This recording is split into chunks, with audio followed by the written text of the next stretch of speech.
Ozempic may be the hottest weight loss drug, but what is it worth it? TikTok influencers are raving about it. Celebrities are shedding pounds without breaking a sweat. Doctors are prescribing it like candy. But what if this miracle drug is just another shortcut with devastating effects? Is that it's not about controlling the calories, because the Ozempic doesn't burn any calories. It's about controlling your hunger. It's about that one level deeper. Meet Dr. Jason Fung, a Canadian nephrologist and fasting expert who's flipped the script on how we treat chronic diseases like obesity and cancer in a world where everyone's rushing to adopt artificial weight loss solutions. Dr. Fung says the problem isn't our willpower, it's our biology. It is what we eat, and more importantly, when we eat it. So before you put your hope in a needle, stay with us, because in this video, we're going to reveal the 3 most cancer-causing foods which you need to avoid at all costs. Excluding these foods from our diet can significantly decrease the risk of chronic diseases like obesity and cancer. Not only that, by the end of the video, we will also share Dr. Fung's secret and unique strategy for staying clear of chronic diseases, including cancer. But before exploring the worst foods that feed cancer cells, let's understand the reality of Ozempic. Scientifically known as semaglutide, Ozempic was originally designed to treat type 2 diabetes, but today it's become the latest weight loss craze. It works by mimicking a hormone called GLP-1, which slows digestion, reduces appetite, and helps stabilize blood sugar. So all 3 of these sort of side effects, which is delayed gastric emptying, causing satiation, increased satiety due to the direct effects, and also vomiting, all of those would basically cause you to have this effect of not wanting to eat. The number of people that had side effects on this drug, it was a rather stunning 89% of people actually had side effects. So nausea had 44% in the treatment group versus 17% in the placebo. However, according to Dr. Fung, Ozempic is treating the symptom, not the root cause. The real problem is chronic insulin resistance, a condition driven by years of poor eating habits. Dr. Fung argues that unless we reverse this insulin resistance, no amount of medication will lead to true healing. And the evidence backs him up. In clinical trials, Ozempic users lost around 15% of their body weight over 68 weeks. But what happens when they stop? According to a 2022 study in diabetes, obesity, and metabolism, participants regained 2/3 of their weight within a year of stopping the drug. Why? Because the underlying metabolic dysfunction was never fixed. Even more alarming are the side effects: nausea, vomiting, gallbladder issues, and a potential risk of thyroid tumors, which the FDA lists in its safety warnings. And let's not forget, it's expensive, with monthly costs often exceeding $1,000 without insurance. Ozempic may offer quick results, but real health comes from fixing the root. And that starts with diet. But before we continue, this content is provided for informational purposes only and is not a substitute for professional medical advice, diagnosis, or treatment. Always consult a qualified healthcare provider with any questions about your health or a medical condition. Now, let's uncover 3 cancer-causing foods marked by Dr. Jason Fung. You probably don't think twice before adding sausages to your breakfast, tossing salami into your sandwich, or grilling up some hot dogs for dinner. These are everyday favorites found in most kitchens. But processed meats are officially classified as Group 1 carcinogens by the World Health Organization, meaning there's solid evidence they cause cancer in humans. That puts them in the same category as tobacco and asbestos. Shocking, right? And yet, most of us continue eating them without realizing the damage happening at a cellular level. People talk about meat all the time, but it's like there's a big difference between bologna and, grass finished beef sort of thing. There's a huge difference because one is jam packed full of chemicals and other crap.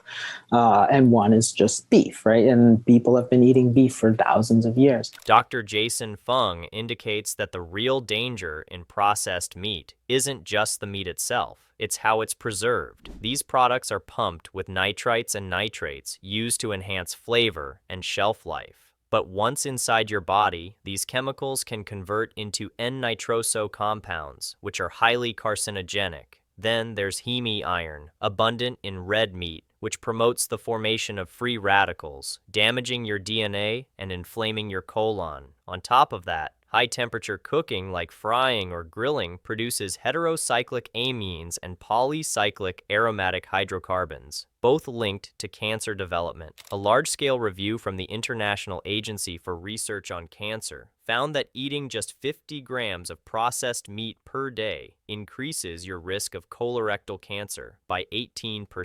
More to this, the American Institute for Cancer Research has pointed out that high consumption of processed meats is associated with an increased risk of stomach cancer, particularly due to the high salt and preservative content. These findings align with Dr. Fung's theory that the long-term intake of processed proteins accelerates the growth of cancer cells. But it's not all doom and gloom. If you want to protect your health, the first step is cutting back. Replace them with whole, unprocessed proteins like beans, lentils, wild-caught fish, or organic poultry. You can also try chickpea avocado spread on rye crackers. It is a delicious cancer-fighting snack alternative. It's filling, anti-inflammatory, and rich in fiber and healthy fats. Small swaps like this, over time, can reduce cancer risk and support your body's natural defenses. But processed meat isn't the only everyday food silently harming your health.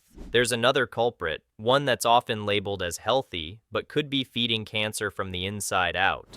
But before we move on, if you are looking to dive deeper into the foods that can cause cancer and obesity, be sure to subscribe to the Vitazen Health newsletter linked below. Each week, we share expert-backed tips, delicious recipes, and actionable steps to help you live longer and feel your best delivered right to your inbox. Think about your last meal. Was it toast for breakfast, a sandwich for lunch, maybe some pasta for dinner? If so, you've likely consumed a hefty dose of refined grains, and while they may seem harmless, they're far from it. Foods like white bread, pasta, crackers, and breakfast cereals are stripped of fiber, nutrients, and essential plant compounds, leaving behind fast-digesting starches that flood your bloodstream with sugar. These empty carbs don't just spike your energy temporarily, they spike insulin, fuel inflammation, and create the ideal environment for cancer cells to thrive.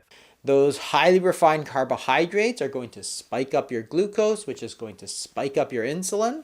And then, because the high insulin just takes all that energy and sucks it into storage, there's no energy left for you. So you eat 2 slices of white bread and jam in the morning, by 10:30 you're ravenous and looking for a low-fat muffin. Don't fall into the trap. Yes, it's easy. No, it's not good for you. According to Dr. Jason Fung, chronically high insulin levels are at the core of many modern diseases, including cancer. When you eat refined grains, your body responds with a sharp insulin release over and over again, day after day. This constant insulin surge encourages the growth of abnormal cells and blocks natural processes like apoptosis, the programmed death of damaged cells. Research that women with the highest glycemic load diets, especially rich in refined grains, had a 44% increased risk of developing colorectal cancer. Why? Because cancer cells are sugar-hungry and insulin-driven, and processed grains feed both. Moreover, there is another risk factor: obesity. Obesity, driven largely by overconsumption of refined carbs and sugar, leads to chronic inflammation and hormonal imbalances, both of which are linked to increased cancer risk. Dr. Fung notes that managing insulin resistance through dietary changes is crucial for both weight control and cancer prevention. So, what's the solution? Swap out those refined carbs for whole grains like quinoa, brown rice, or oats, or better yet, try grain-free meals built around vegetables, legumes, and healthy fats. Snack smarter with options like hummus and sliced cucumber or almond butter on apple slices. These foods stabilize blood sugar, reduce inflammation, and help starve cancer. And if processed grains are the slow poison, then this next food is the gasoline cancer cells crave most: sugar. It's sweet, addictive, and hiding in almost everything we eat. And the sugar is very, very dangerous to weight gain. And it's more than simply the amount of carbohydrates. From sodas and pastries to pasta sauces and granola bars, sugar is everywhere, often in foods we don't even consider sweet. But here's the harsh reality. Sugar doesn't just contribute to weight gain or diabetes, it actually feeds cancer cells directly. According to the Warburg effect, cancer cells rely on glucose as their primary fuel source. In fact, cancer cells consume glucose up to 10 times faster than normal cells. They're metabolically wired to thrive in high sugar environments, and every spoonful of added sugar gives them exactly what they need to grow. Sort of sugar is probably one of the very, very important things that we really need to lower, because that really supports it. And it gets to how cancer develops. Dr. Jason Fung has long warned about the dangers of high insulin and blood sugar levels. He explains that sugar doesn't act alone. It works hand in hand with chronically elevated insulin, which not only promotes fat storage, but also prevents your body from cleansing out damaged, mutated cells. Over time, this insulin-driven environment becomes fertile ground for cancer. A study found that high sugar intake increased tumor growth and metastasis, specifically in cancers like breast and colon cancer. Another population study from Sweden showed that people who consumed 2 or more sugary drinks per day had a 90% higher risk of developing pancreatic cancer. For those looking to cut sugar from their diets, there are healthier alternatives that can satisfy cravings without promoting cancer growth. Stevia and monk fruit are popular sugar substitutes that don't raise insulin levels and have a low glycemic index. These natural sweeteners provide the sweetness of sugar without the harmful impact on insulin and glucose metabolism. Need a sweet snack? Try frozen berries blended with Greek yogurt and cinnamon, a treat that satisfies cravings without fueling inflammation. By removing sugar from your diet, you're not just protecting your waistline, you're starving the very fuel cancer depends on. Every time you are eating, you're stimulating your insulin, which is giving growth signals to the cells, including the cancer cells, which love insulin. You look at a breast cancer cell, for example, has like 5 or 6 times the number of insulin receptors compared to a normal breast cell. They love this stuff. They love insulin. They love glucose. So therefore, you want to lower it. So eating sort of whole, unprocessed foods is important. That's probably the most important thing. Dr. Jason Fung doesn't just warn against high glycemic foods. He emphasizes that controlling insulin is the most powerful step you can take to protect your health. While cutting out processed grains and sugar is crucial, he argues that the single most effective way to reduce chronically elevated insulin levels is through fasting, not just dieting, not calorie counting, but giving your body extended breaks from eating to reset its hormonal balance. Now you have 14 different cancers which are defined as obesity-associated cancers. So therefore, fasting, if it helps with that, presumably is also going to lower your risk. And these include some of the most important cancers like breast cancer, colorectal cancer, for example, pancreatic cancer. Fasting works by tapping into the body's natural healing mechanisms. When you stop eating for a set period, insulin levels drop, allowing your body to burn stored fat for fuel. But even more importantly, fasting activates autophagy, a cellular recycling process that destroys damaged cells, including those that could become cancerous. Unlike Ozempic, which chemically mimics fasting with high-end costs, real fasting is free, natural, and comes without synthetic side effects. Dr. Fung often recommends the 16-8 intermittent fasting method, where you fast for 16 hours and eat within an 8-hour window each day. For more aggressive insulin control or weight loss, 24-hour fasts 2 to 3 times per week can be highly effective. People report clearer thinking, more energy, better blood sugar control, and reduced inflammation, all without relying on medication. I'm not talking about a drug that costs thousands of dollars. I'm not talking about a surgery which is only available to the 1%. I'm talking about a treatment, which is intermittent fasting, which is available to everybody in the entire world for free, and yet has the power to completely reverse their disease and make them so much healthier. So the question is, why don't we do it?